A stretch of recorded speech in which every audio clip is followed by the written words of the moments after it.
All right. Good afternoon, everyone. We'll call our meeting to order. This is our business meeting for the month of July. We'll start with a flag salute, please. Ready? Begin. I pledge allegiance to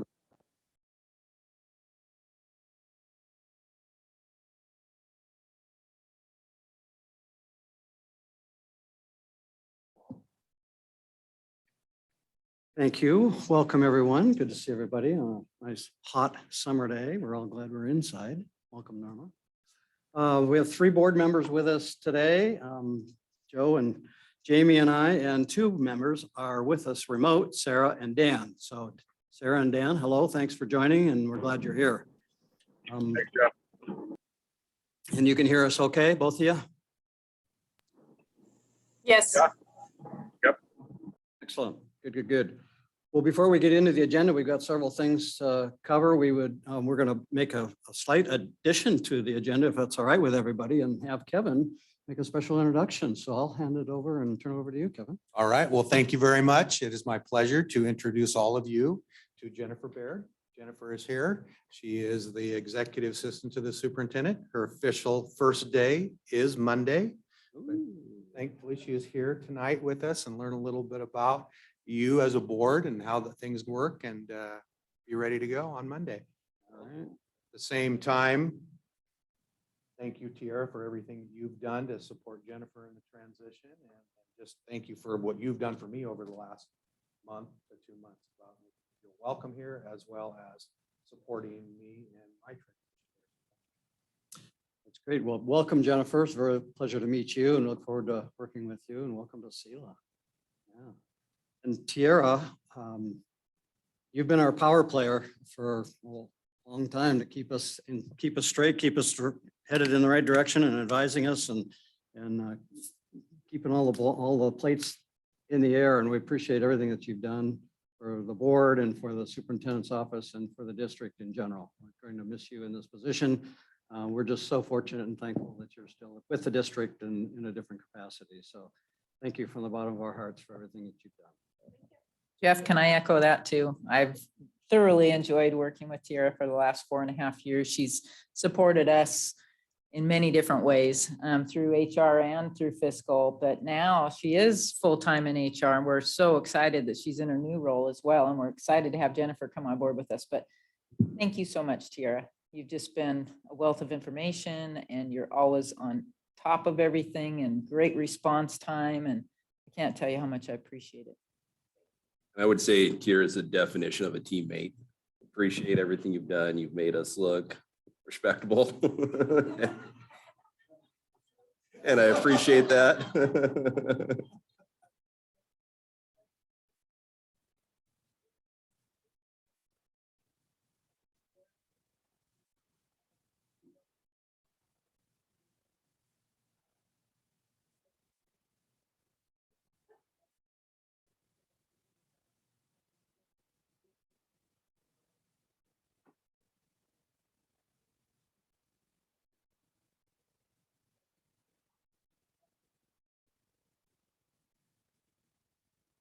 Good. Now you know what Kevin just went through about a month ago. Well, I suppose it'd be appropriate to welcome you for your first official business meeting in the district. Kevin, appreciate your leadership to many years of working together. Absolutely. Pleasure to be here, and thank you very much again. All right, let's move on then. It's time for public comment. And so this would be an opportunity for anybody in the public that would like to address the board to do that. And so I would invite anyone in the audience, Norma, you being the audience, if you want to address the board, this would be your opportunity.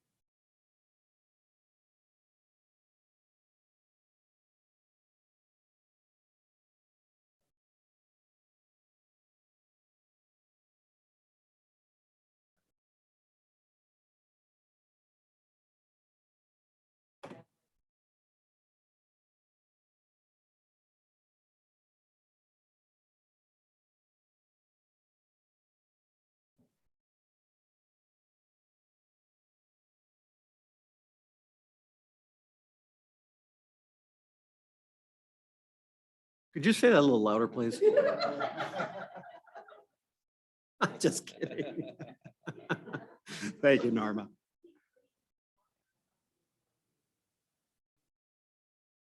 All right, can you hear us? Can you hear us okay? All right, thank you for your comments. It's always nice to see you. All right, moving on, number 3, meeting minutes. We have 3 sets of minutes in front of us, a regular meeting and 2 special meeting minutes. We've had a chance to review those. And so we need to approve those meeting minutes. I'll move we approve the meeting minutes for June 23rd, July 11th, and July 12th. All right, thank you, Jamie. Any other questions or discussion? All right, we'll vote. All those in favor indicate with an aye. Aye. Opposed? All right, that passes. Number 4 is our consent agenda. There's several items there. HR action sheet. We'll go through these one at a time and I'll invite Chris to mention. Well, as you anything can want. see on the HR action, we've had a lot of action. Yeah, sure. Including with our, there's a long list on page 2 for summer school. We've also, thank you again to our building principals and department heads for getting out and getting hiring done. They've been in and out of the building here since school got out. We're getting pretty close to staffed up. We still have a few positions to fill, but, and very few resignations at this point. So that's nice. So yeah, pretty much going well. Yeah, Kevin made a point of pointing that out in his Friday communication to us that we're in pretty good shape. So we're still marching down the good path there. Yep, we are. Yeah, excellent.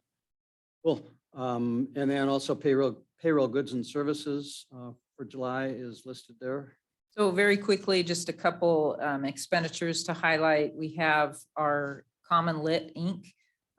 Purchase of $14,891, which is for our dual language program, school essentials, 6th through 8th grade. So that's good curriculum materials for our dual language program.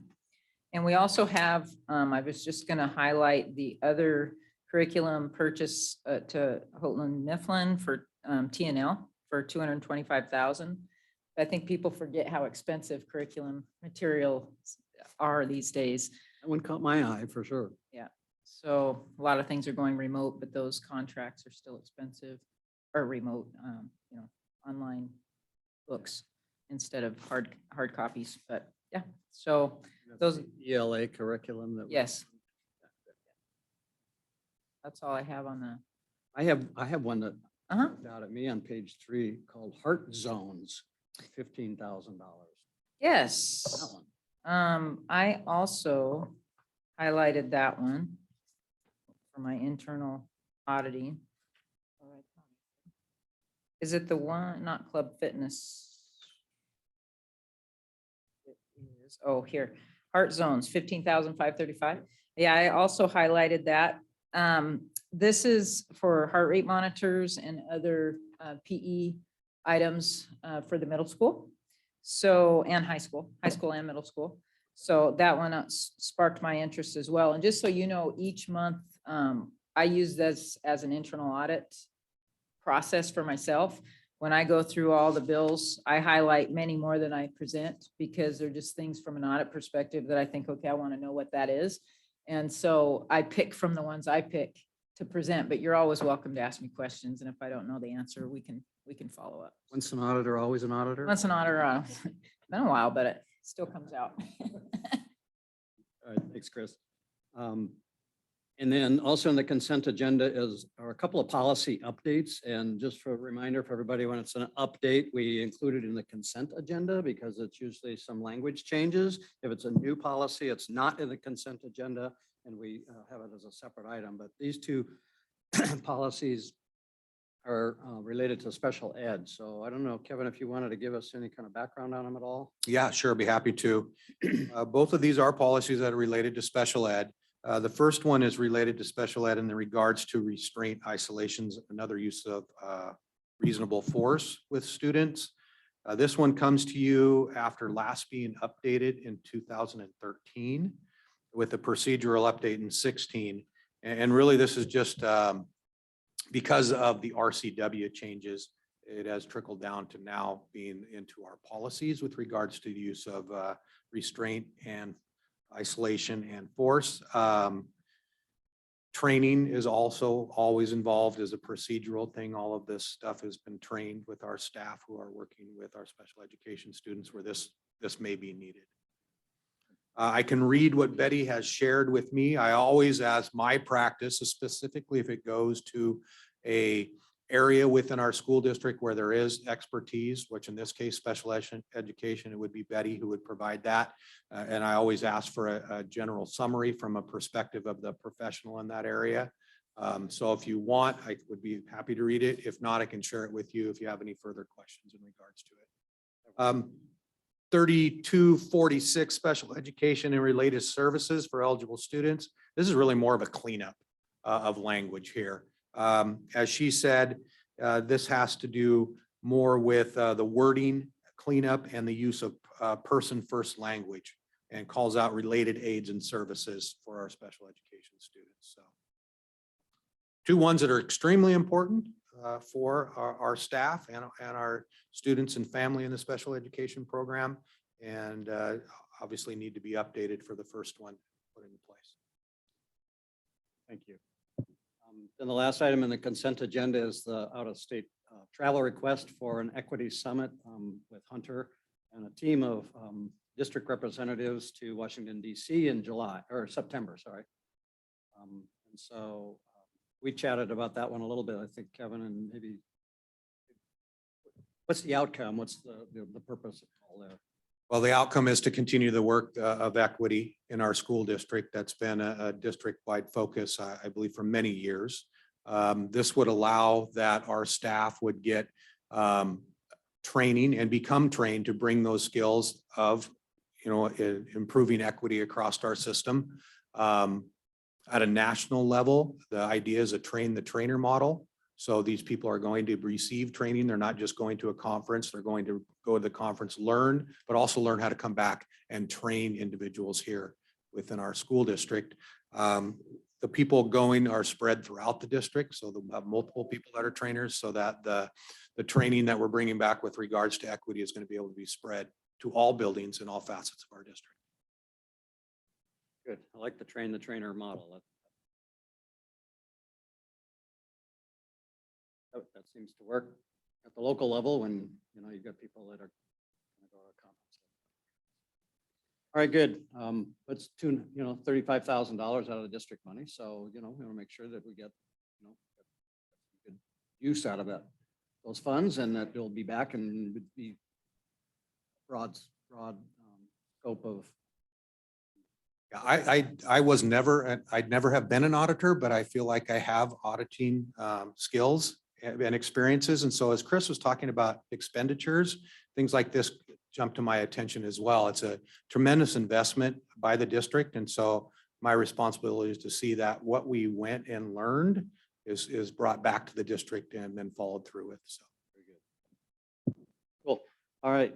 That's the end of the consent agenda. So we need to approve that. All the items that are listed there. Entertain a motion.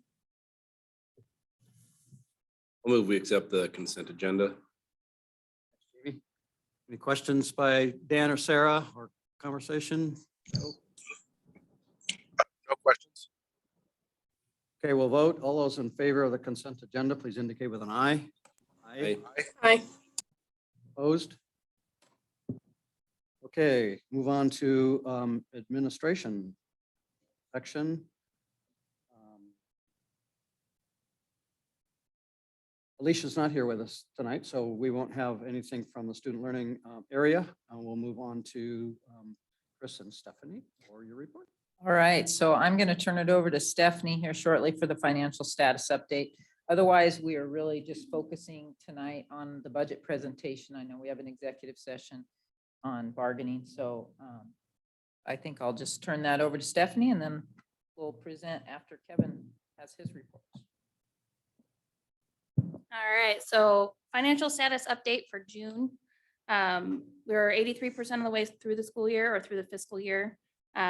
We have received about 79% of our revenues, our budgeted revenues, so that's lagging a little bit, but it's mostly in the areas of capacity that we built into the budget for miscellaneous grants, We used a lot of that capacity, but there's still some left that we did not use this year.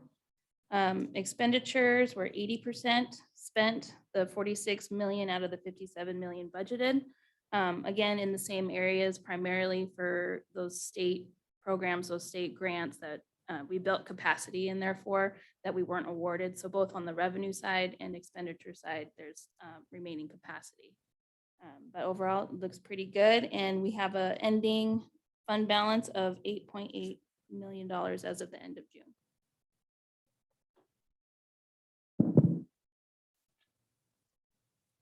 Eight point eight is, that's at the percentage there on the report, 323.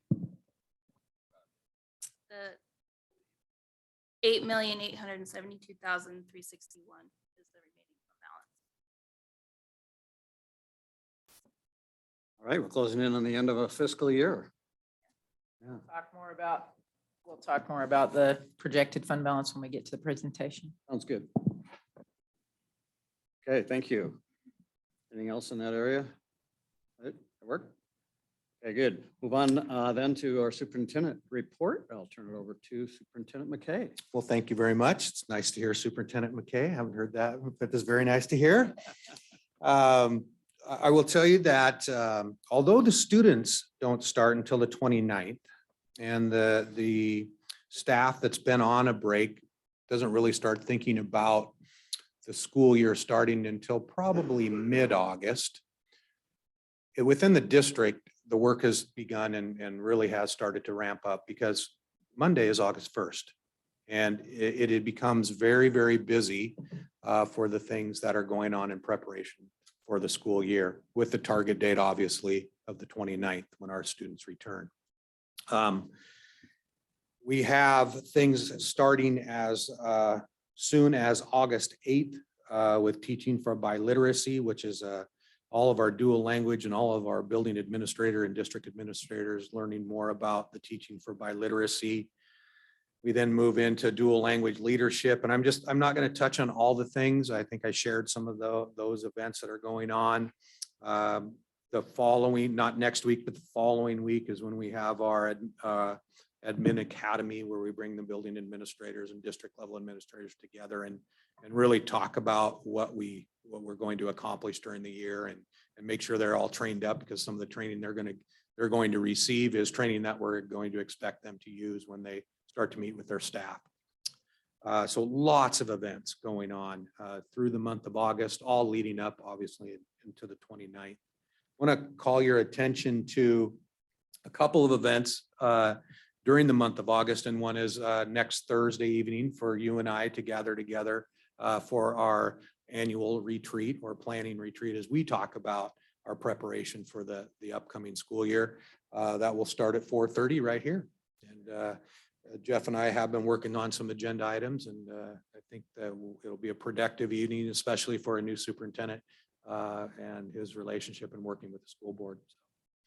Another activity or event that we'll have, which I think for the community and definitely for the board to want to know about, is that all of our employees, all certificated administrative and classified employees, all employees of the district will gather together on the 23rd at the middle school for kind of a welcome back get together. We feel it is extremely important that we have at least one opportunity per year where everybody gets together in the same room, here's the same message, and gets themselves prepared for our students' return on the 29th. If available, we'd love for you to be there, and it's only going to be an hour and a half, but we're going to do some recognition of our employees. We're going to go back and recognize those who were selected as best of the best from last year. Make sure they get the notoriety they should from their peers, in front of their peers. We're going to also try to just do as much to kick off the school year in a positive manner. So talk about how we see the school year moving forward, maybe a little bit of inspiration as well, but most importantly, just to get everybody together in the same environment and with the same common message of how we move forward with kids. What time is that? 8 o'clock in the morning EPAC? at the VPAC, correct. Have a light breakfast as well. And then, it's one thing that when I was here transitioning that I heard from community members, and I think you're very well aware of it as well, is the opportunity for our community to be able to go into the buildings that have been built recently. And obviously COVID didn't allow us to open up those buildings to the community and have large groups of people go into them. And so we are in the planning stages of doing that, and it will either be sometime in August, or the new idea that's been recently proposed is to tie it into our homecoming week. Homecoming week is in, I think it's the 3rd or the 4th week of September. And to be able to maybe make that part of our overall, like our community parade and the other events associated with homecoming, but also include an evening where we open those buildings to the community, have tours available for them and so forth. As soon as those are finalized, we will get those dates and times for you as well. It makes sense to me to maybe do it in September, just because that's when the buildings will be in motion, they'll be engaged, everything will be going, there'll be artwork on the walls, it'll be an operating and working building. It'll be an educational. Yeah, we'll be 106, exactly. Our hope and our plan is to schedule the evening that allows community members to start at one building, but also on that same evening, go to the other building as well.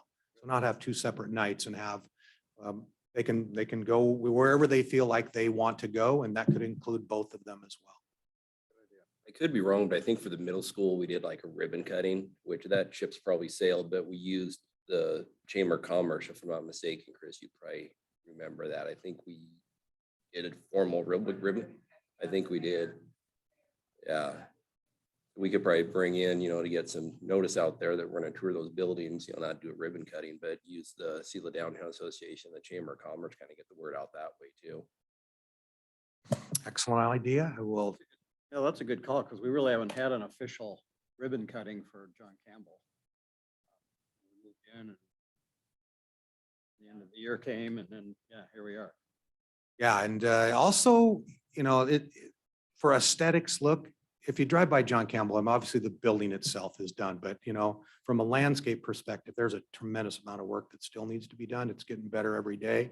The $1 million question that we were asked is, where's the grass?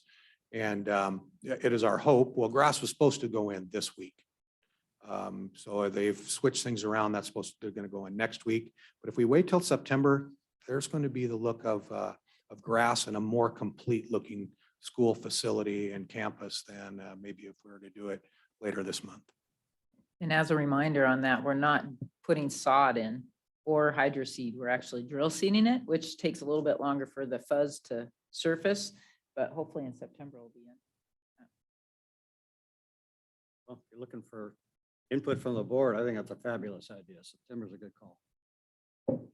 Thank you. My I will relay that message to our team that's putting all these things together. That's my report. Thank you. You bet. Thank you. Thank you. All right, now we're going to move into one of the most important things that a school board and a district does on an annual basis, and that's to adopt a budget. And so we will begin that with by mentioning this is a hearing, and we'll open the hearing. And inside the hearing will be presentation and an overview by Stephanie and Chris. And then there'll be an opportunity for any comments and questions by the board. And then after that, at the end is a resolution to consider adopting the budget that's presented. So I'll turn it over to our Associate Superintendent of Operations, Chris Gucko.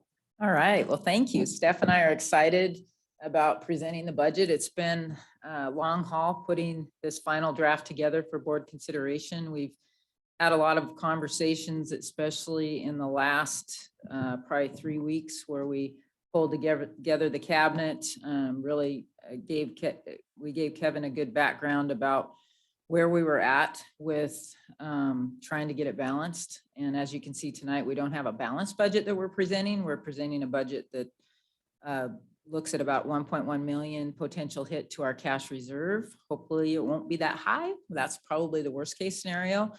But we're excited to present it tonight and see what you think. and then we'll go from there. We'll answer your questions as we go or at the end, either way. So I'll jump in and we're gonna go back and forth here on presentation. Stephanie's gonna cover part and I'll cover part. And we'll try to get through this in a pretty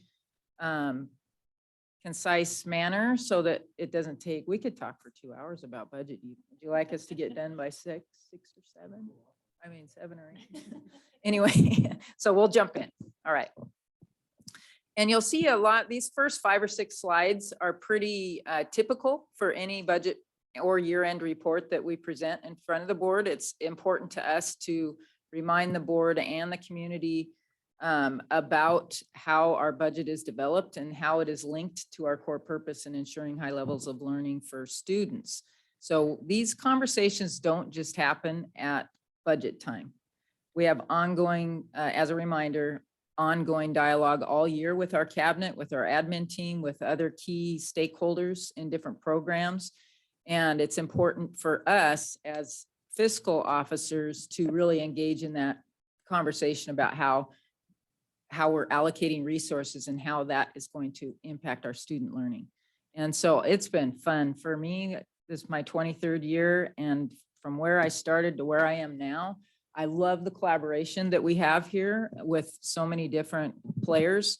And it really helps us in allocating budget and resources. So with that, I will start out with listing the key players here with the board of directors and the cabinet level district administration.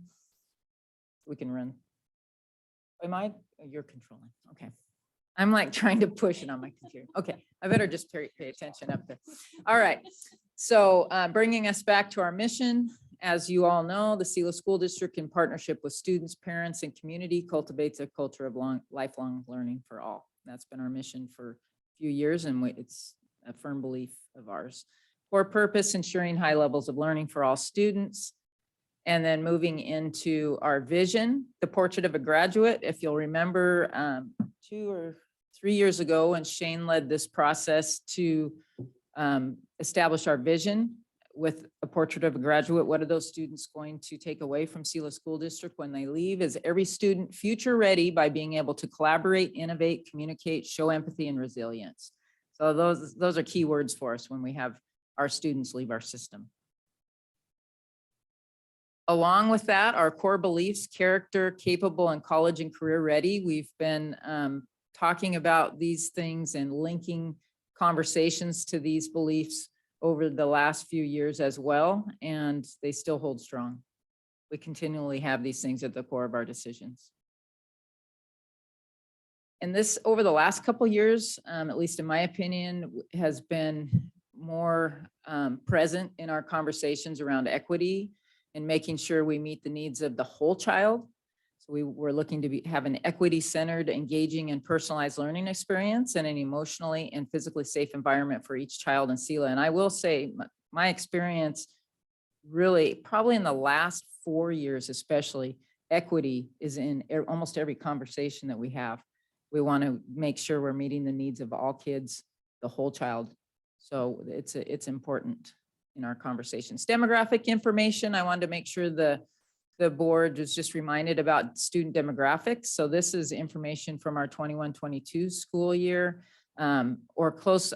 Honestly, this chart is from 2021. We don't have this official chart out yet, but as Tiara nicely compared our current, she pulled some reports on our current information, and the percentages are really close to what they were for 2021. So we went ahead and just presented this so you had it for your knowledge or reminder. So females 48.7%, males 51.1. I think that those percentages moved by 1%. I think female increased or 0.%, not a whole percent. So that gives you an idea on demographics. This is an important slide. It talks about what is a budget. And even when I have conversations with school people, in private industry that don't work with the fiscal side of house, they're like, what do you mean a budget? What does that mean? So a budget is the instrument which sets forth an annual financial plan for the achievement of the goals and objectives of the school district. The annual budget provides allocations of resources using the district priorities as a filter in determining the spending plan for the year. The budget is also developed using district beliefs. So just reminder that those district priorities and our core beliefs are part of our obviously ongoing conversations to determine where are we going to funnel resources to support kids. We don't have the luxury of having unlimited resources and do everything. So if something's not working for kids, then we have hard conversations about, are we going to continue to do that in following years? That is the budget instrument. This slide is just to show pictures of Steph and I. No, I'm just kidding.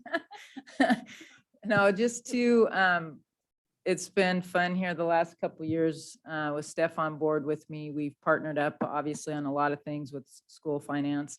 And we also try ensure that our allocation of resources follow safety, equity, and learning. So really back to our priorities. And we are the contact for so many people in the district that handle the management of different program budgets, building budgets. There's a lot of people involved in managing the resources and budget appropriations in this district. It's not just Stephanie and I. So we are the good go-to people, but we have lots of people that are instrumental in making sure that we're fiscally stable year after year. And we want to publicly thank all of them. They know who they are. There's several. So. Chris, can I ask a question? This slide before is the one talking about district priorities and using the instrument and the budget to address and allocate resources that align with our beliefs and our priorities. So, things change over time and years. I know the budget process is long and you start that probably in March, if I remember right. Actually, we started in February when we run enrollment projections. So if there were to be district priority changes or a refocus or a shift of any kind, then you would want to, from a budget standpoint, want to know what those changes would be mid-school year. Correct. Or pandemic. Or pandemic, yeah. I think we face that. Yeah, We exactly. make those adjustments on the fly a little bit. Yeah. So I'm Have to just Yeah.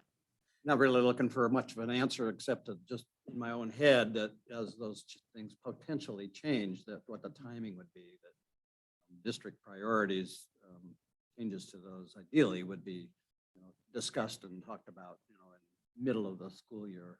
Definitely. Case in point would be as we look forward to the next 3 to 4 years, and we'll talk about this, we are in a position now where I keep saying the rubber's hitting the road with our finances. Our fund balance is floating down with the expenditures escalating at a higher rate than our revenues. And so we, as a district, are going to have to engage in a lot of conversation in the fall before we even go into enrollment projections to say, okay, here are the different areas that we need to talk about and how can we better allocate resources or more efficiently allocate resources, or some things might have to go away, positions might have to go away. We're going to need to get our kind of template plan moving forward when we meet with the administrators, because it's going to be tough over the next few years, because we're going to need to develop a plan where we can sustain where we are financially and be fiscally stable moving forward. If we keep spending at the rate we're spending now and revenues we're not going to get a whole pot of new money, then we won't be able to keep our cash reserve at a fiscally responsible level. I'll add to that as well, is that we have to plan, or it's almost like saying the worst case scenario. There are so many variables involved in the budget. I mean, it could be the federal government makes decisions through their process. Our state government makes decisions through the legislative process. We know those are out there and have to be aware of them and study what potentials are, but we really can't use those until the end and when formal decisions are made. So we have to go about this as our best understanding of what the environment is and the circumstances are now, and then plan for worst case scenario with regard to that. We can't go into a budget hoping that something's going to happen. That's not good fiscal management. And it's not responsible, because there's a possibility it won't happen and then you're in big trouble. So I would just end on that. To answer your question even a little bit further, we can't, so like if we're looking at a pretty significant change in program, say a program, we feel, you know what, we need to do something different with this program. We need to make a decision. So we don't make that after we project enrollment in February. Those conversations are had early on in the year. And then with the key stakeholders throughout the year, so that when we hit the first of the year, we're waiting for a legislative budget to come out so that we can make those changes. But before that, we want to have our program changes lined out before the legislative session really gets started. So, you know, we have ongoing conversations through the spring too, but it's important to be ahead of that. So long answer to your question. No, I appreciate it a Got it. lot. And I sometimes think, and I'm part of that, is you don't realize how much wraparound there is. You're talking about the next school year when you're barely starting the current school year, you know, I mean, so, I mean, you're sort of almost a 2-year cycle to it, you know, informal at the beginning, but it gets more focused as it goes. And so I appreciate that So explanation. this fall will be busy because we'll be talking about all the levy components that we want to move forward and propose for the February levy. And obviously, school board makes a final decision on that in December. But in the fall, we'll be talking about those components and program and other areas. So, Thank you. okay, great. So budget priorities, and these are nothing new, but just quickly to run through them: ensure student and staff safety. Obviously, that's always our #1 priority. Protect basic needs for educating the whole child. We talked about that. Provide equitable distribution of resources that recognizes the diverse needs of all students. Priority in providing a personalized learning experience in an emotionally and physically safe environment.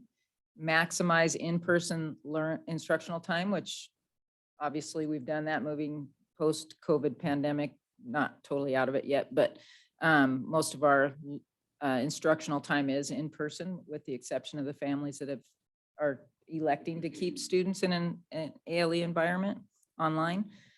Focus on student engagement during the instructional day. That's a high priority, and meet legal compliance and educational standards. So those are, to name a few of our priorities that we keep at the forefront. All right, so just to go over some quick budget highlights, we'll kind of talk more in depth about these as we go through the presentation.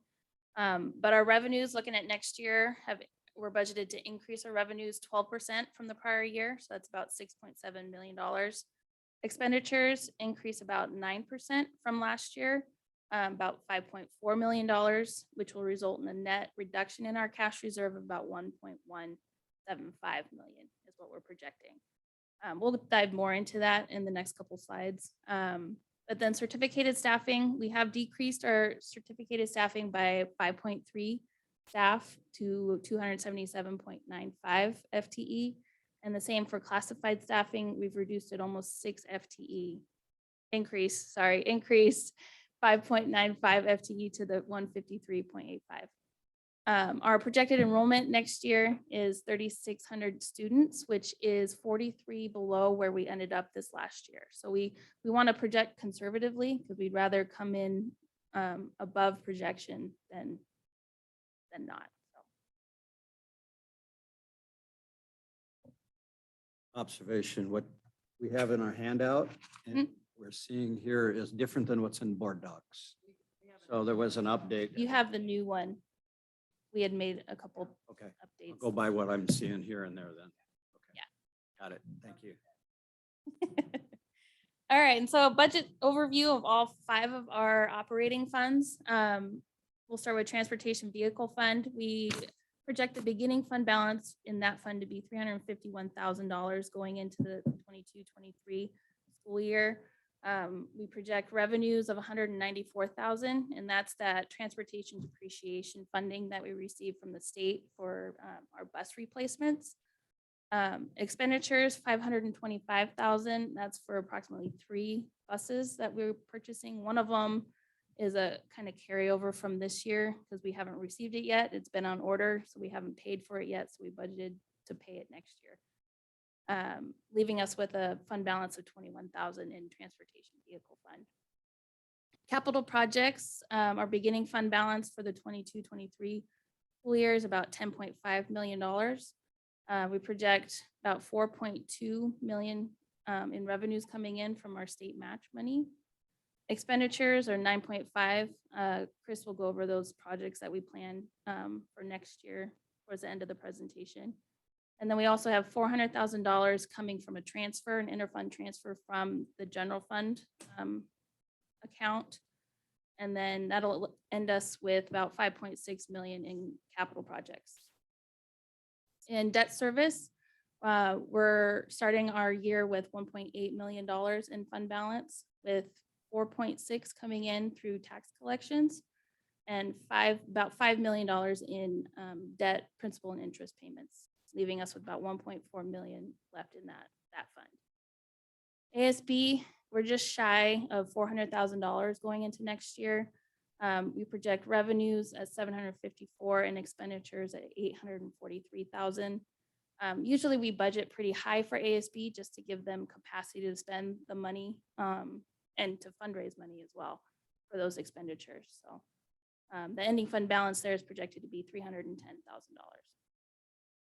And then general fund is our largest fund. That's where most of our activity happens. We're projecting a beginning fund balance of just over 9 million going into next year. Revenues will be 62,586,000, and expenditures are projected to be 63,361,000. And then you also have that transfer out into cap projects of $400,000, leaving us with a overage of about $1.175 million next year, and an ending fund balance of 7.8 million. Definitely sure we have historical numbers coming up, but what did our fund balance do last year? Okay, so we added this slide in the presentation from prior year. We want to make sure, kind of just set the stage. This isn't a new conversation about where we're at with our projected fund balance over the next 4 years. Actually, I went back, I think we've been talking about this for 3 or 4 years, but it's been a little bit more of a hot topic to talk about the last couple of years as we're exiting. Well, McCleary was in 1819. We'll talk about that, but then we have these ESSER funds and we're going to hit the ESSER cliff here pretty soon. But so we wanted to make sure and just highlight the last year's financial forecast from the presentation. You can see here that we projected an ending fund balance, a revised ending fund balance at 9.2 million. You'll see up on this is in the 21-22 column. We originally had budgeted a beginning fund balance of 12.2 million, just under 12.3 million, and our actual ending fund balance came in at 11.7 million.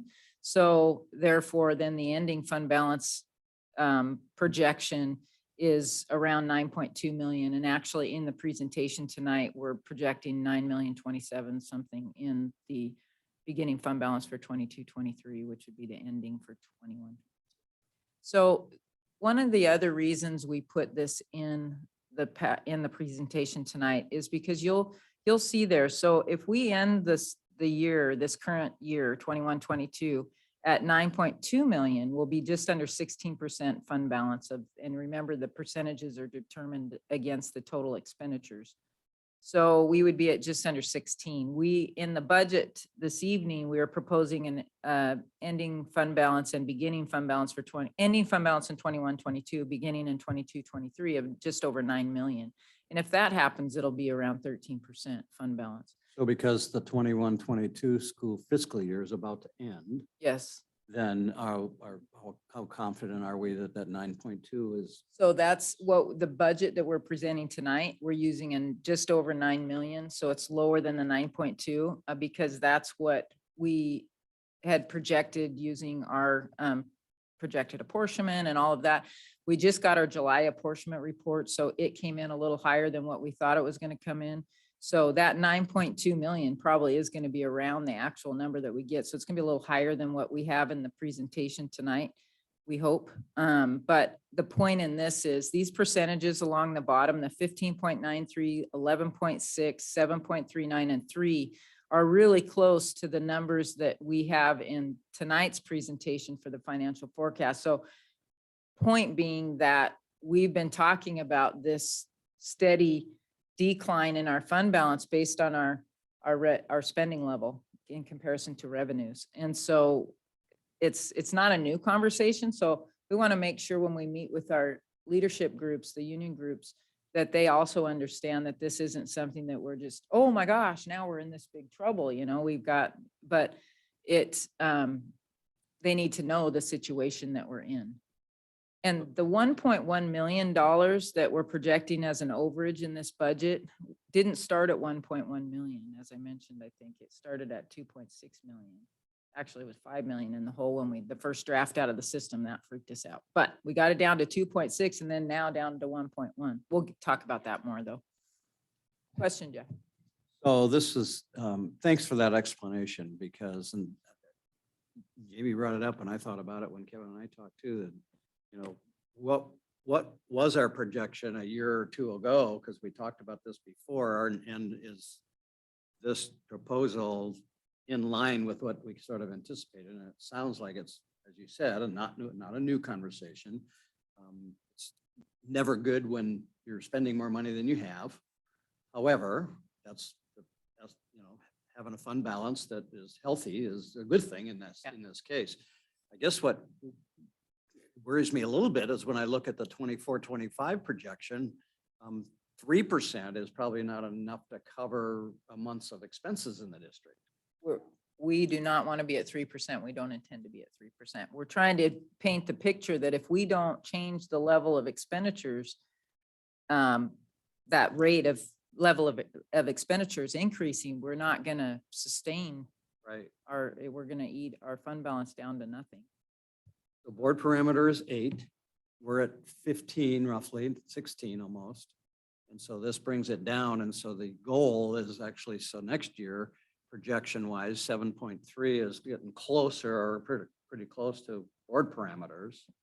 And we'll talk about this a little bit more on the current forecast. This was last year's. So yeah, we're getting that real close. In fact, 23-24, we'll be at our base. You'll see the updated one, 23-24. Our new projection is at 8.33 and 23-24. So There's probably some happy medium between being responsible and having a large fund balance, being irresponsible and having too large a fund balance. Right. Is to find that happy medium, get us towards that 8%, which is the board parameters, probably where we need to get to. And I just want to make sure everybody understands that Selah is not alone in this. When McCleary hit in 18-19, then school district's fund balances started to grow. And then ESSER came along.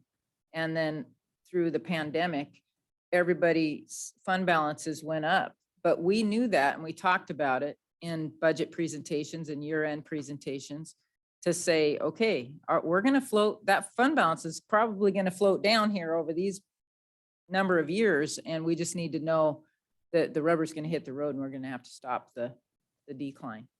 And so it's a conversation we have with our fiscal colleagues all the time, other districts, everybody is facing the same thing. This is where I also point out that we have to by statute as well is do a 4-year budget forecast. So it's not just something internally that we think is important, although we do. It is a state statute that we're required to do. And we're doing it with what we know right now. Again, we can't count on things we don't know for sure. We can't count on additional federal dollars. We can't count on additional state dollars. We have to do it based on what we know right now. And bottom line, if the environment continues as it is right now and we don't make any changes, then that's the result of no changes, not being fiscally responsible. So that's why we present it in a way that we do, that we have to be prepared if nothing changes from a revenue standpoint, because if our expenditures continue to exceed the revenue we're getting, that's where we're going to be, and that's where we don't want to be. But it's important to have these conversations now and not in a reactive mode, that we're being proactive about this and making sure that you as a board are aware of this situation as well as our community. And so this is an important information that, as Chris mentioned, this is not anything unusual for our school district. We are in a better place because we have been financially responsible over the years and prepared ourselves. There are places, unfortunately, where They are probably doing the same thing at their July board meeting, and it doesn't get them to 24, 25. They're looking at the cliff coming next year.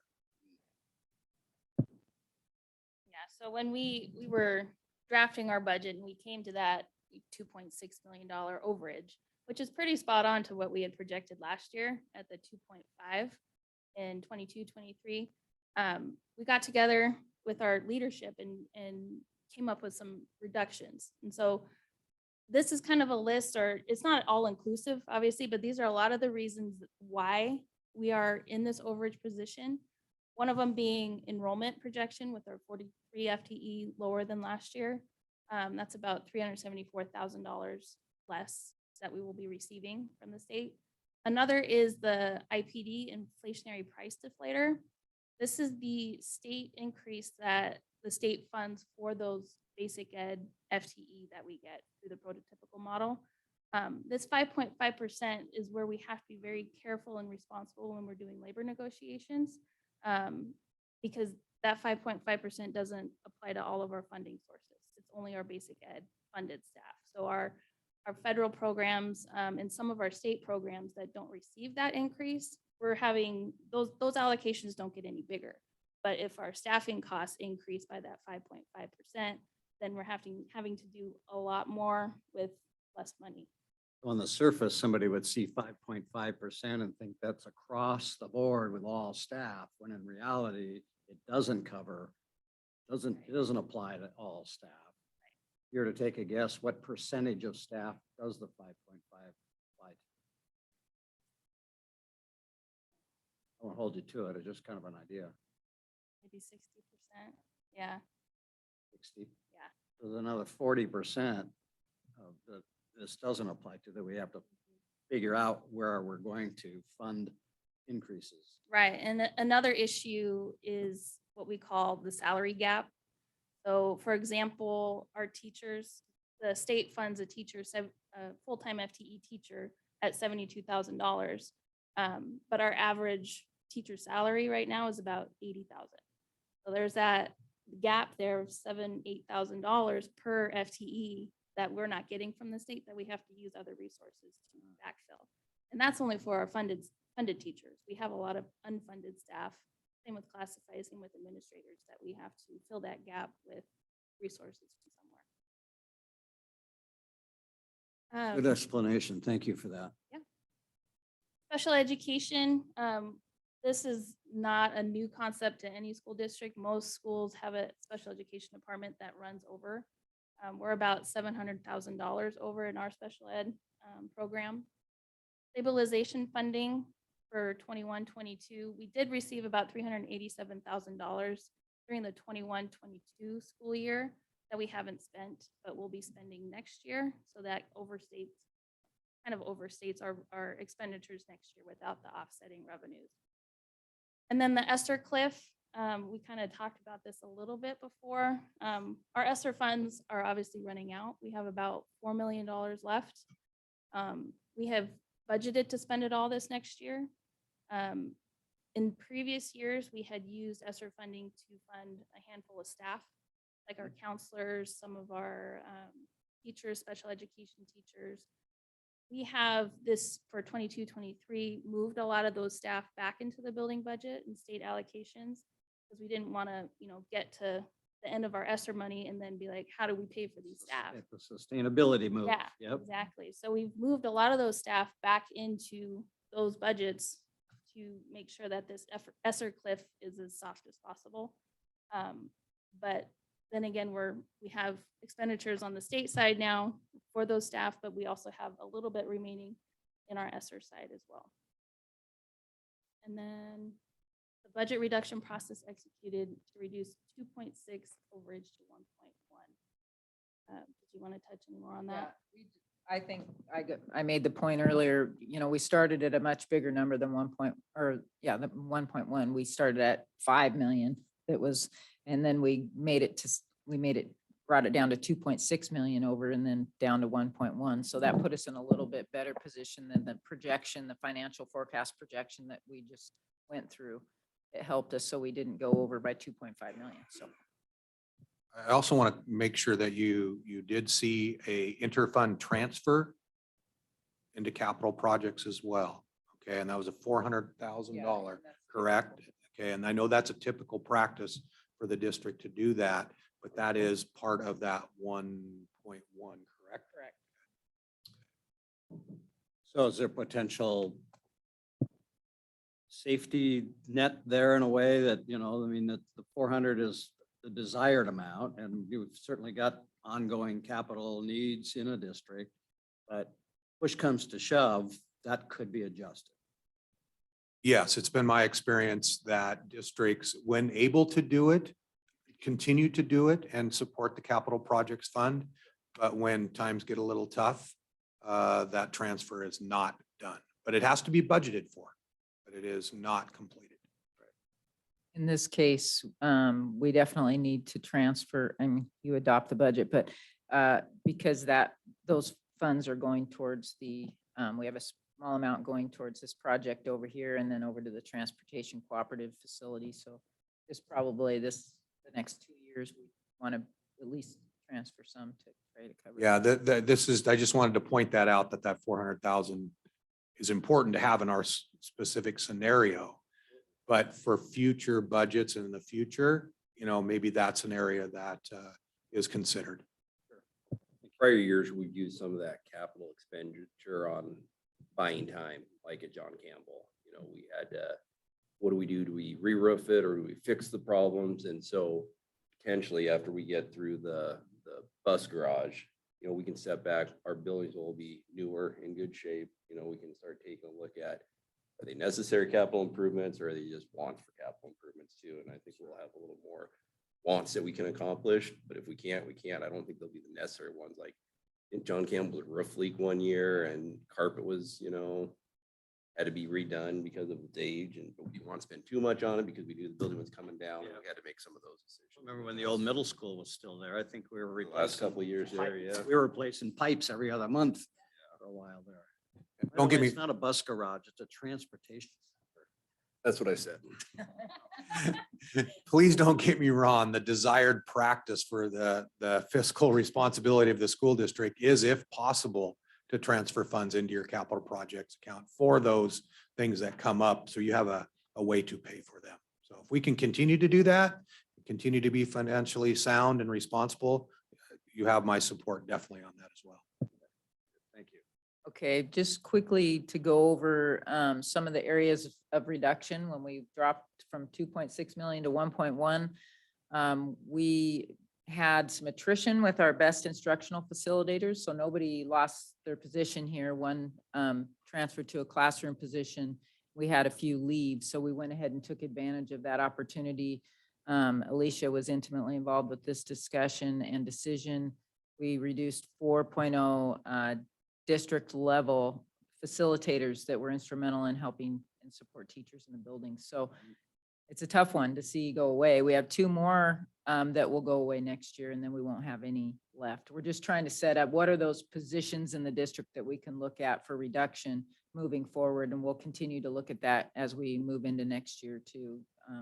Ideally, you want to make those decisions before contracts are issued, so that and with classified as well. So that we looked at, it was important to Kevin that we look across the district at all departments, all programs that are not categorically funded, to see how we can spread cuts. So it's not all in one place. So we went back and took a look at this, and we went ahead and we reduced building budgets by 20%. Curriculum adoption, we scaled way back for next year. Technology, device replacement, and capital outlay, we scaled that way back to almost nothing for next year. We've done a nice job the last few years with device replacement, and Greg's been involved in those conversations and is agreeable that we would hold off on a year at least. Maintenance, capital outlay, we talked about some equipment replacement and even some of the vehicles. At some point, we need to start replacing some of our maintenance vehicles. I think they're the ones that were here when I came. Anyway, and then just cuts across nutrition, transportation, district office, and athletics as well. So we made some widespread cuts that we could make at this point. That brought us down to the $1.1 million overage.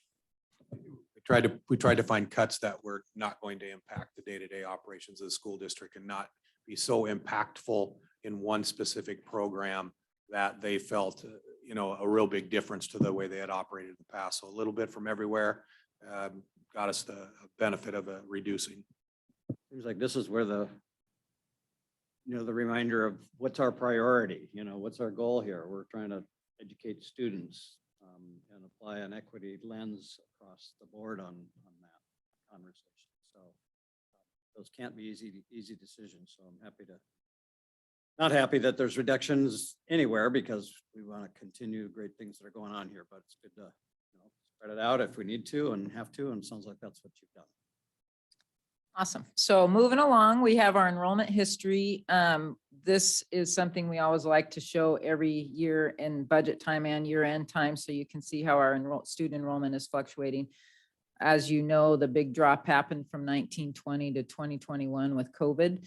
We did see a nice recovery from 2021 to 21-22, and even from 2021 to 21-22, we're looking at just a slight, we floated the projection down by 43 for the following school year, 22-23, but I think we're looking good on our enrollment. Our ALE projections floating down a little bit, just getting more kids back in person, which is nice. Okay. And then on the projection side of things, this slide just gives you a recap of what the projection is by building for enrollment. And that, as you know, enrollment drives our basic education staffing. So the enrollment projection is really critical in the process. If you do bad things with the enrollment projection, you get into financial trouble. And so we've been pretty fortunate. Okay. Yeah, so this is just a visual. So you can see our certificated and classified staff from year to year for the past 5 years, the increases and decreases. You could see our certificated staff, a little decrease this year, and classified increase just a little. And then history of revenue to expenditures. This is just a nice visual as well to take a look at where we're at with our revenue to expenditures. And you can see as we went all the way up to 2021, our revenues were greater than our expenditures, but then in 21-22 is when it kind of flips and our revenues are less than expenditures. So that's when our fund balance starts to go back down.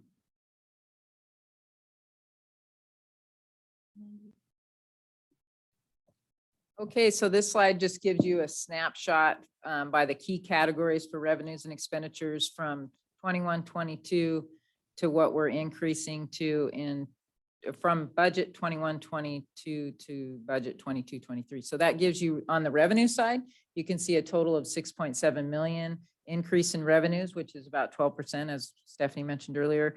And then expenditures, an increase of 5.4 million. As a reminder, that was over 6 million. It was like 6.8 million before we made our reductions. So that's why you're like, well, revenues went up 12%, expenditures only 9%, but that's because we made some cuts already.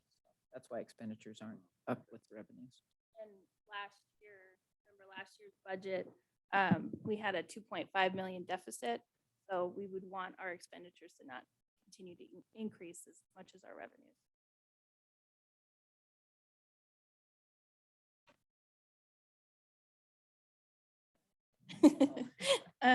And this is just another visual of our revenue by source. So our state general is obviously going to be our largest. That's our state funding. It makes up about 59% of our revenues. Our state special is almost 20%. Federal is 7.5%. And our federal stimulus, that's our ESSER funds, is another 7.2%. Then local taxes and non-tax make up the rest of our revenue sources. Stephanie, give me an example of a state special. The state special would be like our LAP programs, special education, transitional bilingual, highly capable programs. Those are our state funded programs, but aren't considered basic ed. Gotcha. And that state general is basic ed. Yes, Basic. Basically, basic. ed. basically basic ed and CTE as well is state or state general is our CTE. And that's the part that the legislative session that's the outcome of legislative session, what they're allocating for public school districts across the state is. Yeah. Correct? Yep, and it'll also impact our state special too. Well, for most of those programs. And the federal stimulus, that's ESSER. Mhm. So 7%, so a year from now, that won't be there. Correct.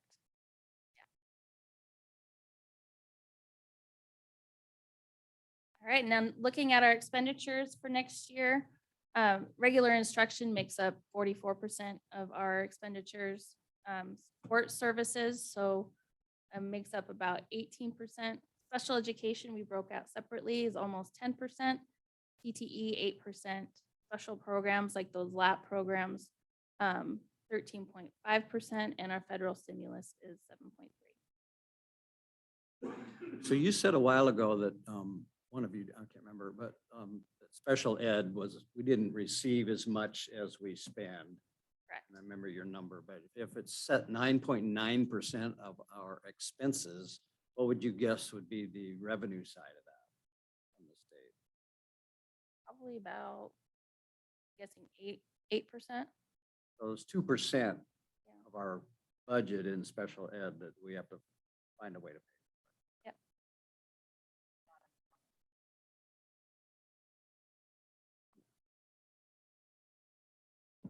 I'm not picking on special ed. I'm just. Yeah. And then another look at our expenditures by category.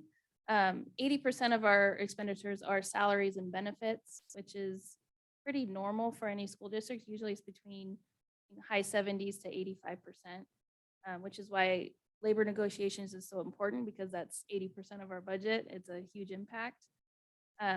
Supplies, 10%, purchase services, 8.6%, and then others, so our capital outlay and travel is less than 1%. I don't see a part on the pie chart for the large salaries that school board members get. Is it there? That's the little What's there? sliver, no. All right, And here's our levy. This is just a recap, real quick recap on levy, how it breaks down with about 15% of our levy budgets, technology, safety's 5%, co-curriculars 20, teaching and learning 6. And as a reminder, levy funds and levy equalization funding must meet the enrollment definition, and I've included that slide to see what those funds can be used for. And we are getting audited on that now. We got an audit on it earlier this year, and they looked at all of our expenditures. And you have to meet the definitions. So How'd we do? we did great. I bet we did. We passed. And Good. just a general statement that we make every year, it's our levies enrichment. It's above and beyond what the state funds for basic education programs. So it's important for us to that's a good message to remind folks about. It's not supplant what Well, State. 5.2 million is there, isn't it listed here? What's the percentage of our overall budget? for what? Oh, for the 6% of our budget Oh, is yes, levy funding. correct. Sorry, I missed that. Yeah. And then, yeah. So, okay. So pause. I want to give Sarah and Dan a chance to ask questions or make comments at this point. Dan, Sarah, anything to add or questions? I don't have anything right now.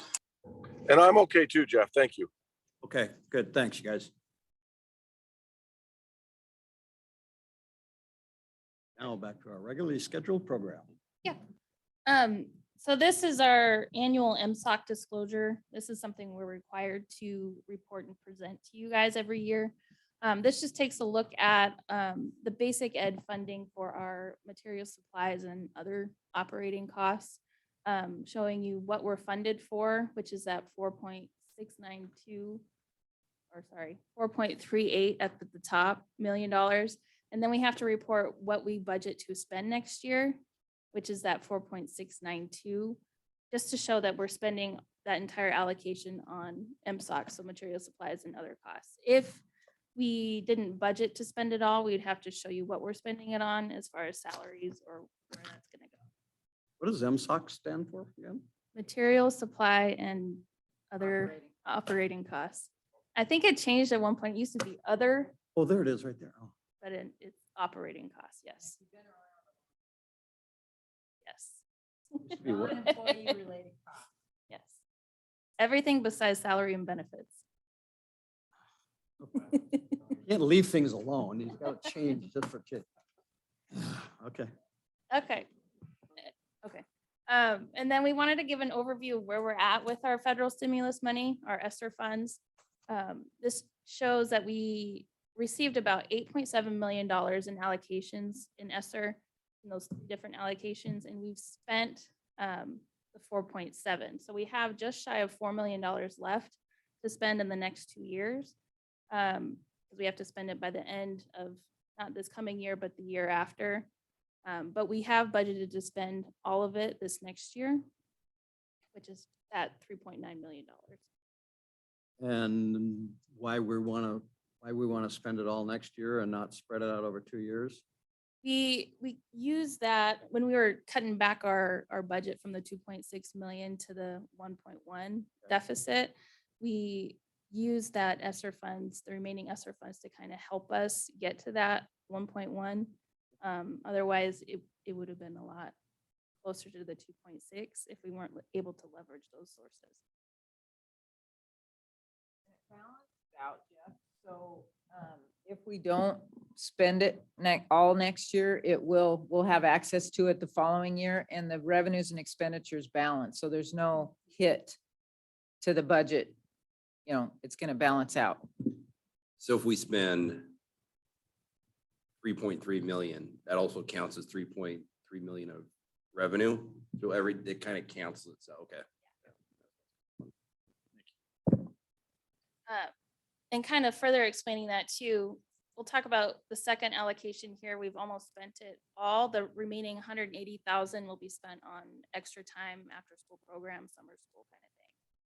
But the ESSER 3 allocation, and get your glasses on because it's kind of small, but it shows what we plan to spend the remaining funds on, and included in that, like I talked about earlier, with some of the staffing positions that we funded previously. We still have, I believe it's three and a partial staff member that we fund out of ESSER, and we will be funding out this next 22-23 school year.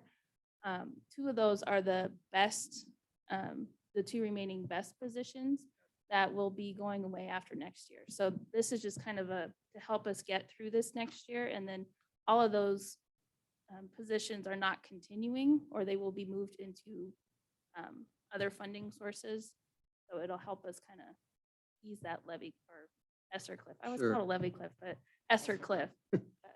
And some of the other positions that we added because of COVID that we consider to be valuable and we want to retain them, that's the sustainability conversation. And those positions then have been moved into the general budget or the overall budget to make sure we can maintain and keep them. And sometimes categorical, they've moved from ESSER funds to a categorical program. So to Title I or to one of the other programs, so.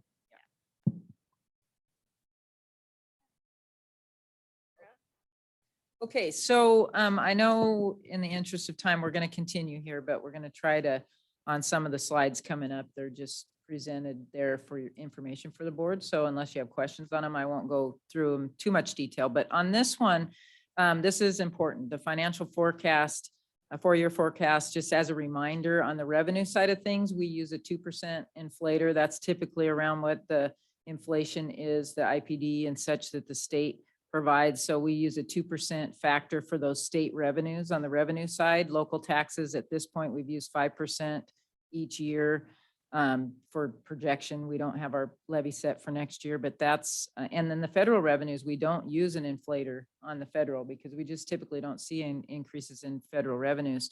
Expenditures, we've used 3% across the board, and for the following 3 years.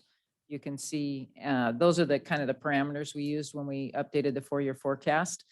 So it's important to note that because we're receiving a lot of federal stimulus money at this point in time, we needed to leave the revenue in 22, 23 when we're going to still continue to receive some, but we backed it out along with the expenditures in the following years because we're not going to have the revenues or those expenditures moving out. So those have been backed out, and that's why you'll see, like, for instance, in the first column there, 63.3 million in column 1 and then 60.8 million in column 2. That's because we've removed those expenditures, and it's same on the revenue side. If you didn't recognize that and you just let it ride, you'd have a false picture. Exactly. Yep. So this gives you the summary of the updated 4-year forecast for 22, 23 through 25, 26. And you can see there the 1.1 million, just under 1.2 million deficit that we are asking for in this proposed budget. The following years do escalate there on the expenditure side. Again, we're projecting a lower percentage increase on the revenue side, higher on the expenditure side. So you can see that that is where we would be if we didn't change anything, like Kevin mentioned. Obviously, we're going to change something because we want to be fiscally responsible. So with this, you can see there 12.39% at the end of 22, 23. If we have an ending fund balance of 9,927,000 at the end of this year, which would be next year's beginning fund balance, we're hoping that'll be around 9.3 million. So that would increase that percentage slightly there. I think we looked before, it was just under 16%. So that would be in 22, 23, 23, 24. You can see there, we're just 9.74% as a projected ending fund balance there. So we're just over the board parameter at the end of 23, 24. So you look 24, 25 down to 5.81% and 1% in 25, 26. Obviously, we're not going to be there. We're going to plan accordingly to end around the 8. This is the trajectory, the path we would be on if No we change. didn't do anything.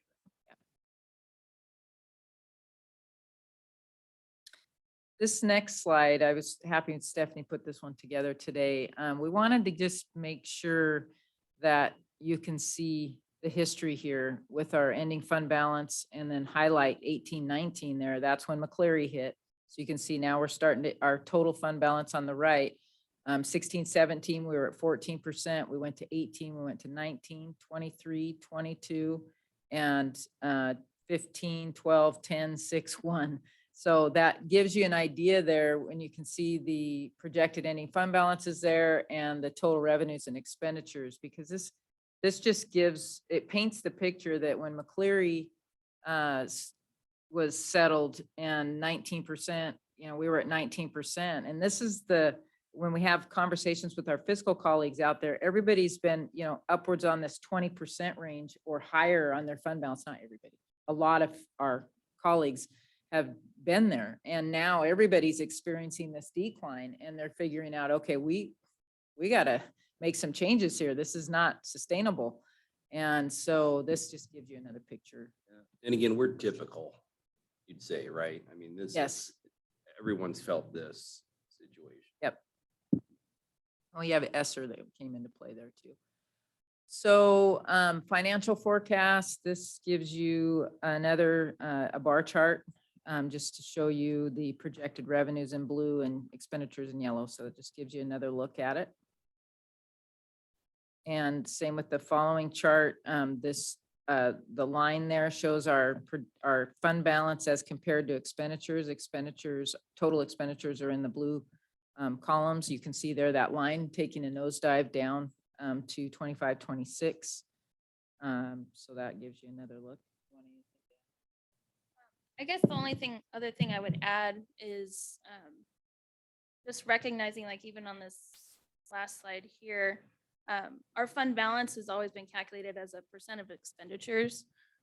So like this past couple years, our expenditures have increased dramatically, a lot quicker than they had in the past. So with that, the calculation of the fund balance, if our expenditures are this high, we recognize that our fund balance has decreased the past couple of years, but not proportionally to where our expenditures are. So it kind of skews the calculation when you're looking at percentage of fund balance or percentage of expenditures. So just keep that in mind when you're when you're kind of looking So at. is it still a rule of thumb that a fund balance should be, percentage should generate enough money to pay 1 month of district expenses? Mhm. And that's a common benchmark. Very common, yeah. But just keep that in mind. Well, as our expenses, as our monthly expenses go up, going up when I go to the grocery store, I mean, shoot, it's going up everywhere, right? So that number is going, the monthly budget is going to increase as well. All right, so this slide again, it's a different look at fund balance breakdown. You can take a look at that. So budget challenges, really, I went back to last year's presentation, similar comment there at the expenditures rising at a higher rate than projected revenues. So again, this is the challenge that we're up against now as we face the rubber hitting the road, as I say. Also, as Stephanie mentioned, the funding gap and what we're funded on versus what we pay, especially our teacher's salary there with an $8,000 gap. And then legislative changes, we need to see what the legislature does with staffing allocations. They added additional allocation for SEL, including counselors and transportation funding to some degree. They need to take a look at special ed. I mean, that's an ongoing priority for the funding. Experience factors and regionalization pay need to be adjusted to lessen inequities between school districts. So those are just to name a few. There's several things that we need to be looking at over the next year, and levy is one of the key ones for us too.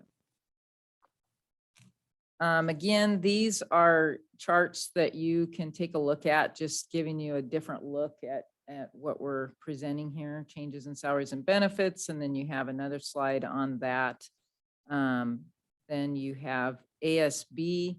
And last year we talked about ASB with the House Bill 1660 and the waiver opportunity for students that are high poverty and have filed a parent consent form. So we are in the midst of, we have implemented this and we provide the waivers to kids that have provided or filled out and completed the necessary information. And one thing I'll kind of add to that, we have seen, well, I guess this came into play 2 years ago, right when COVID hit. So with COVID, there wasn't really any activity. So we weren't collecting fees. We weren't, we didn't have sports or clubs. So we didn't really see the fiscal impact of that. This last year, when everything kind of returned to normal, we started to see the pinch with this financially at our ASB level. So we'll kind of keep an eye on that as we move forward. But the good news is we have seen increased participation. So removing that barrier has helped our students participate in these activities. So that's wonderful to see. Priority, student participation. All right, next slide, debt service. So this gives you a snapshot of what our outstanding debt is at 8/31/22. Will be just 60.8 million. Outstanding debt. As a reminder, we refinanced the 2012 bonds earlier this year. Thank you for your approval on that, and saved our taxpayers almost $4.7 million. So we're excited about that interest. We hit it just right, by the way. Districts following us didn't get dropped our interest rate in half and still expiring on the same. Taxpayers will see that in their property tax statements beginning in 2023. Yep. Cap projects, Stephanie gave you the projections there, so I won't go through all the revenues and expenditures here, but I will say on the next one, these are the list of projects that we are planning for the 22-23 school year. We'll continue with carpet and paint updates at the high school.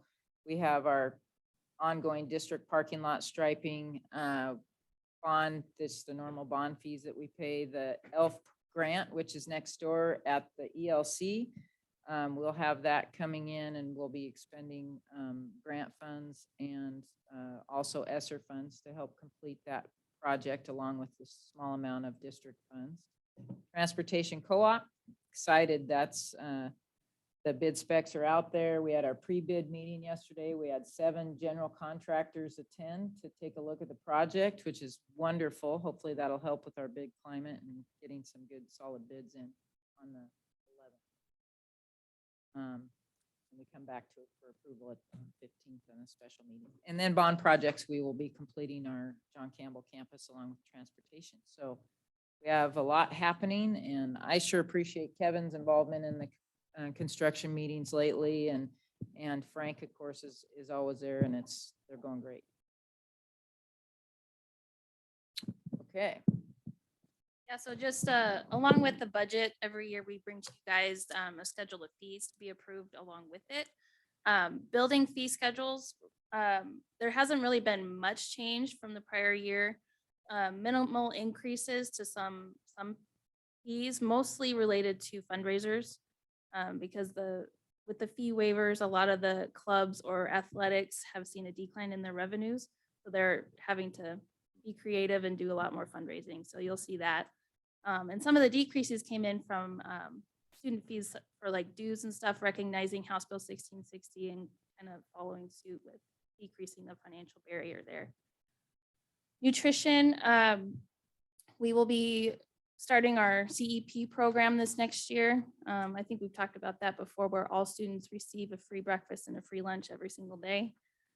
So students won't see charges or fees for that, but our a la carte sales and our staff lunches will still be available for purchase. So we did have to increase some of those fees, mostly related to food costs, not because of the CEP program, but because of increased food costs for those items. Well, in our nutrition area was always a break-even department anyway, right? Or tried to be. Yeah. Close.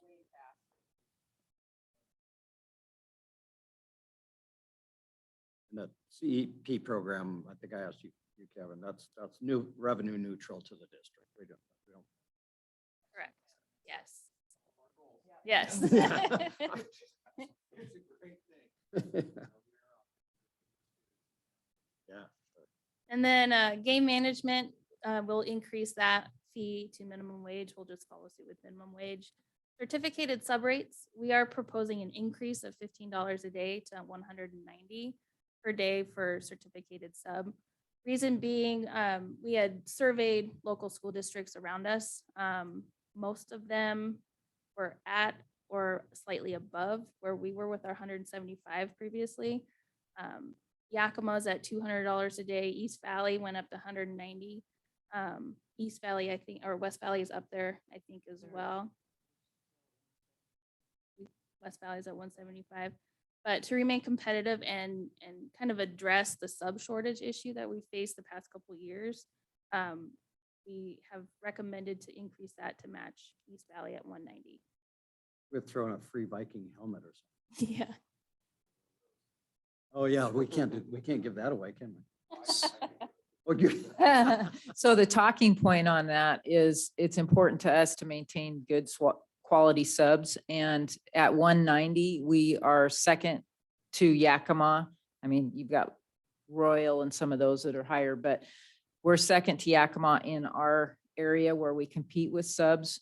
Yakima's at 200 and East Valley and us will be 190. And then West Valley will be at 175, at least what they're saying at this point in time. So that puts us in a good position to be competitive with our other districts around us. And then the last item on here is early learning rates. Our monthly tuition will not be increased. It'll remain at $500 a month. $75 registration fee stays the same, but we are adding a $10 late fee for those tuition payments.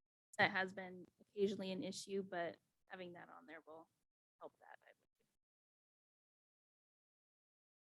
believe. And then the last slide here, this is just a slide for all the resources that will be posted to our website tomorrow.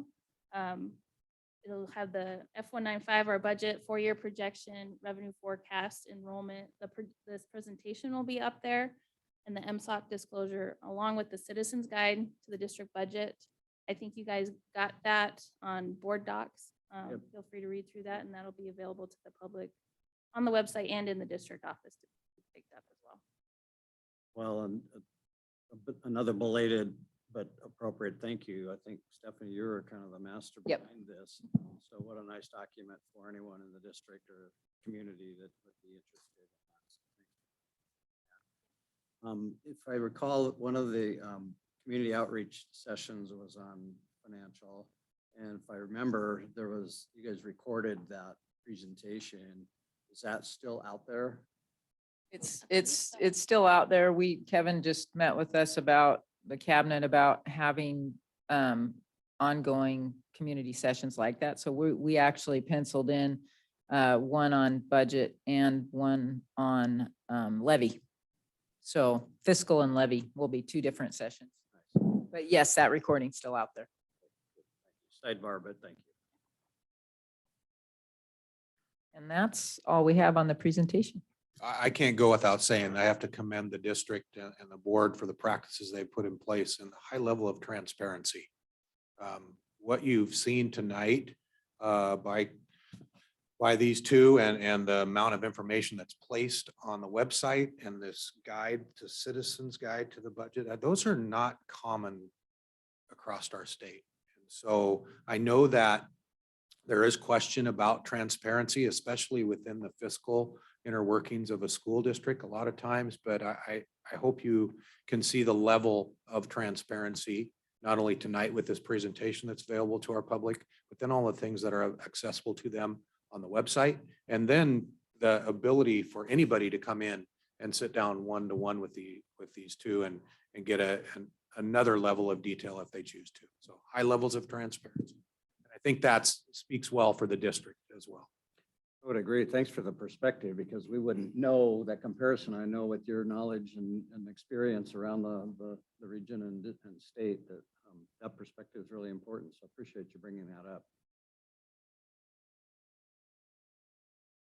No, but I definitely appreciate the first 10 slides of this too, even though there's not a lot of blood and guts information in it. It talks about why we're doing this, where it's coming from, what our focus is on every dollar spent. And I think that's a big deal as well. So, you know, talking through this a little bit, we kept saying projected ending fund balance if we don't do anything. And I would say though, from last year, reducing the fund balance by 2.5 to this year being a 1.1 deficit, we are doing something and we will continue to do something. I assume last year, the projection for the 22-23 school year was probably more than 1.1 deficit. So we're making these changes as we're going, and that's a positive as well. And you did a fantastic job. And your pitches are up there this year. It's nice.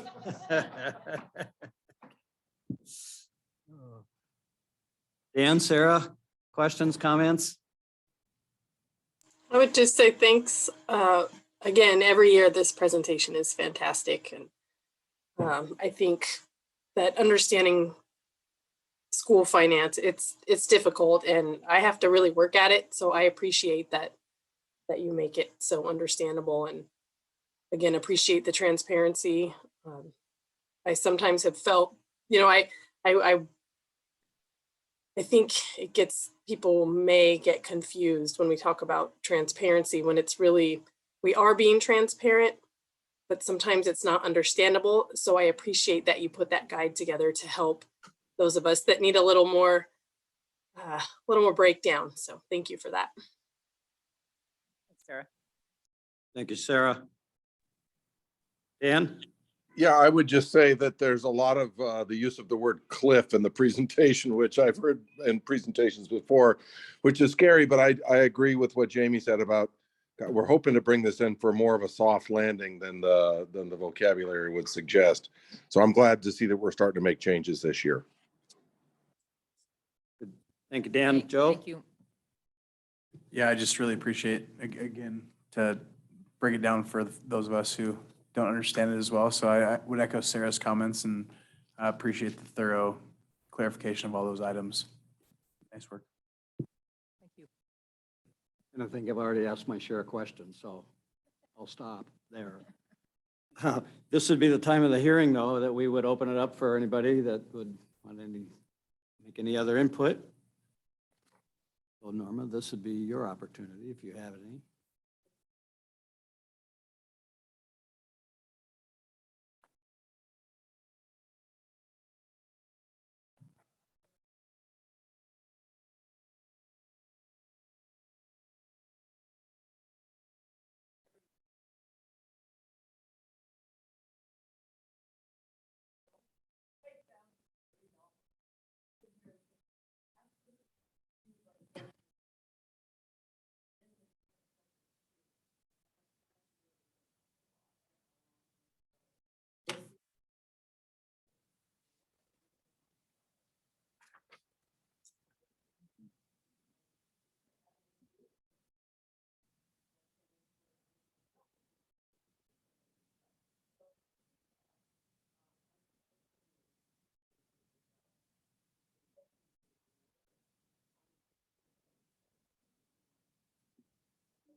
Thank you, Norma. We appreciate that. Thanks, Norma.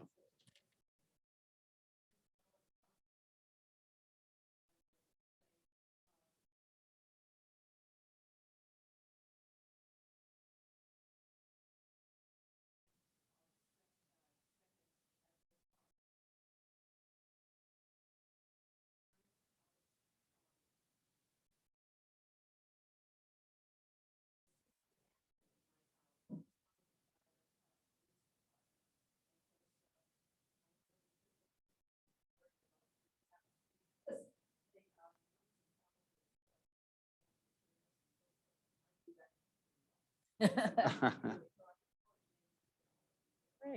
thank you.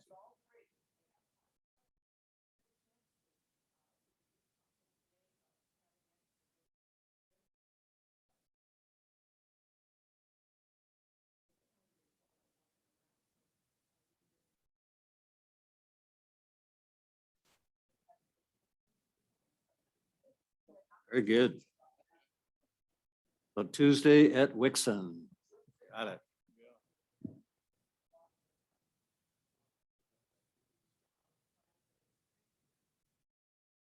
Good. Thank you, Norma. Appreciate that. So part of the hearing, well, we'll close the hearing. I don't think there's any other comments, so we'll close the hearing. And then we'll move into the next item that's on here is the resolution to adopt the budget. And I'll just mention, and I've spoke with both Kevin and Chris about this, and you guys can fill in the gaps, but, and Jamie, you brought it up when we spoke yesterday that, typically this is kind of a preliminary budget, and then there's a month later, the adoption of the budget. And so this is an unusual year that we combined them in this agenda, and we're being asked to adopt the budget on the same night that we hear the presentation. And so this is a 1-year only deal, and the rationale, at least in my head, you guys can draw your own conclusions, but if we were to have a preliminary budget in June, we didn't have, Superintendent McKay wasn't in place at that point, so it'd been a little bit presumptuous of us to go forward with a proposed budget in June when we didn't have our new superintendent, and also just the preparation with all of the moving parts this last spring. So it's this 1 year only that the district is coming to us to listen to the budget proposal and have this conversation and adopt it on the same night. Personally, I don't see any reason why we shouldn't do that, but I wanted you to know that our best practice would be to go back to that preliminary 1 month and then adoption the next month. So this is a one only thing, but as always, it's very well presented, and justification is certainly there. And it also would enable the district to move forward with plans, if we adopt the budget. So that would be my proposal, is that we consider this resolution tonight, adopt it as it's been presented. And I think it'd also be important to note that we got a copy of the budget and presentation ahead of time. Yeah, good point. Yeah. That we looked at and reviewed, and most of us have kind of been there before. Mine had my name on it. Is that it? So that brings us to that part of the meeting. That part of the meeting, we have a resolution 18-2022, which is the adoption of the 22-23 budget. We've had an opportunity to hear from Stephanie and Chris. We've had questions and dialogue and conversation. So one last chance for a question by anybody. Otherwise, I would entertain a motion to adopt the budget or to present that we delay it for another month but anyway, I'll leave it there. I'll move we accept resolution number 1822, the adoption of the 22-23 budget. Thank you, Jamie. Any other comments or questions by anybody? All right, we'll vote. All those in favor of adopting the resolution for the 22-23 budget, please indicate with an aye. Aye. Hi. Opposed? All right, that resolution passes. The budget has been approved and is now in your hands. Thank you very much. We appreciate it. Thank you guys. Good Thank job. you. As always. Okay, move on to board communications. This is a time when we have an opportunity to, as a board member, to mention something related to the district or education or the community. I personally don't have anything this month. Nope. I would just take a moment to comment on the progression down at the new school. Landscaping is, everything's happening quickly, and whether we have grass tomorrow or in September, everything's looking awesome down there, and you can see the progression. And so it's just nice to drive by every day on my way to and from work, and just want to commend all the people involved in making it happen. Yeah, I'll just jump on that. I've had a lot of neighbors and friends and people in the community say, man, that school looks really good. Looks really good. So that we should be proud of that project. Turned out very well. And Sarah, anything to add? I'll just add that we just received in the mail this week what is it, survey for district funding purposes for the free lunch for all students in the Selah School District, and encourage parents to and guardians to complete that form. It's a great program. The federal program is in particular, and I'm really glad the Selah School District is participating in that way. Cool. Thank you. Okay, we'll move on then to, we'll take a recess because that concludes our public agenda. And we're going to recess now into a closed session for purposes of hearing a bargaining update and discussion. So this time that would conclude the public portion of our meeting. We'll now move into the closed session.